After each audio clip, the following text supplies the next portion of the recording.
Israel সহ পশ্চিমা দেশগুলোতে কড়া বার্তা দিয়েছেন মেজর জেনারেল মোহাম্মদ বাঘেরি। তিনি স্পষ্ট করে জানিয়েছেন, ইরানের প্রতিরক্ষা ব্যবস্থা বর্তমানে এতটাই উন্নত যে কোনো সময় আকাশপথে যে কোনো ধরনের হামলার জবাব দিতে তারা সম্পূর্ণ প্রস্তুত।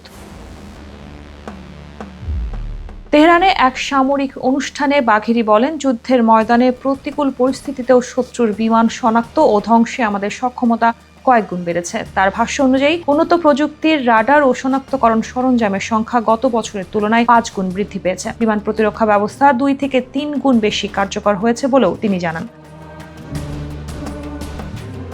ইরানের শক্তির অন্যতম প্রতীক হয়ে উঠেছে দেশীয়ভাবে উন্নয়নকৃত Bavar 373 air defence system. Brigadier general Ali Reza Sabahi Fahad বলেন, বিশ্বের যে কোনো প্রতিরক্ষা ব্যবস্থাকে হার মানাতে সক্ষম বাভার 373। এই সিস্টেম একযোগে 60টি লক্ষ্য শনাক্ত ও ধ্বংস করতে পারে। সহযোগিতার অংশ হিসেবে ইরানি বহরে যুক্ত হয়েছে রাশিয়ার অত্যাধুনিক সুখোই Su-35 যুদ্ধবিমান, যা ঘন্টায় 2400 কিলোমিটার গতি এবং 3600 কিলোমিটার দূরে লক্ষ্যবস্তুতে নিখুঁত হামলায় সক্ষমতা রাখে। এতে করে মধ্যপ্রাচ্যে ইরানের সামরিক অবস্থান আরও দৃঢ় হয়েছে।